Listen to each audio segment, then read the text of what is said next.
And that's what rock and roll is all about, that edge, the peak, the thing. And this song's about rock and roll. And that's what rock and roll is all about, the edge, the peak, the thing. This song's about rock and roll. Neil Young never learned to play pretty, he learned to play true.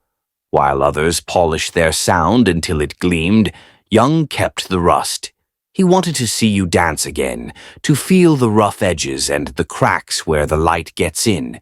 His guitar solos wandered like lost prayers. His voice cracked in all the right places. He didn't want perfection. He wanted a feeling, and he found it in the records that scared him, moved him, and refused to lie. He was in the right shape to deliver a top-quality performance. Young's favorite albums weren't safe choices. They were the ones that bled, the ones that didn't apologize for being broken. He collected them like scars, proof that beauty and damage could live in the same body. These records taught him that mistakes were sacred, that searching mattered more than finding, that one honest note beat 1,000 perfect ones. Behind every feedback-drenched solo and whispered lyric lived these 7 albums. They showed him how to be fearless, how to break rules that needed breaking, how to follow his gut even when everyone said he was wrong. These weren't just records. They were reasons to keep going. Here are the 7 albums Neil Young called his favorites, the ones that taught him to trust the noise. If this speaks to your soul, subscribe and tell us which album you think changed his path forever.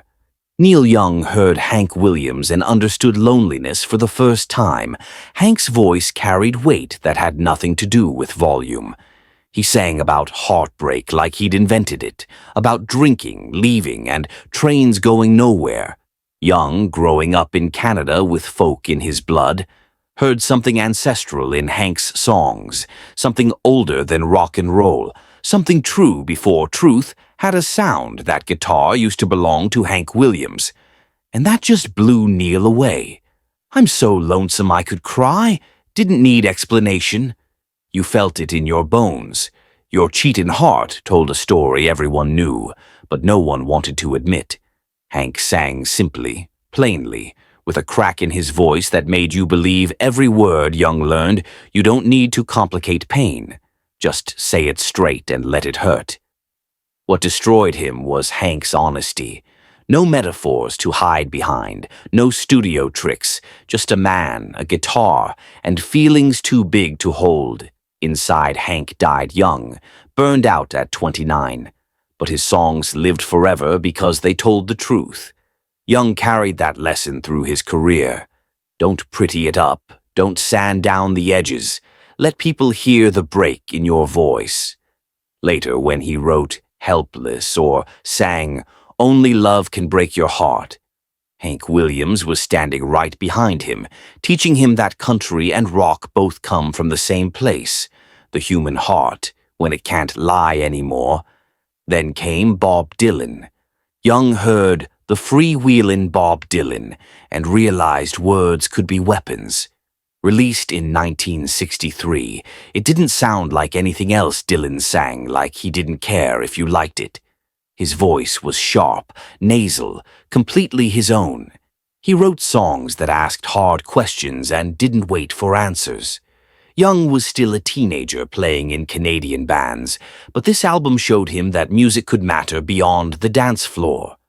Dylan was emotional, not technical. He played like he had something to say, blowing in the wind, asked questions the world didn't want to face. A hard rain's a-gonna fall, painted the apocalypse in poetry. Don't think twice, it's all right. Walked away from love without looking back. Dylan didn't sing pretty, he sang as necessary. Young found a teacher, someone proving you don't need a perfect voice to have something important to say. What hit him hardest was Dylan's courage. He stood alone with an acoustic guitar and challenged everything. The folk scene wanted protest songs, but Dylan gave them complexity. The world wanted easy answers, and Dylan gave them more questions. He didn't care about pleasing anyone. He cared about the truth. That fearlessness changed Young's life. You can hear it in Ohio and Southern Man. songs that didn't ask permission, that said uncomfortable things because they needed saying.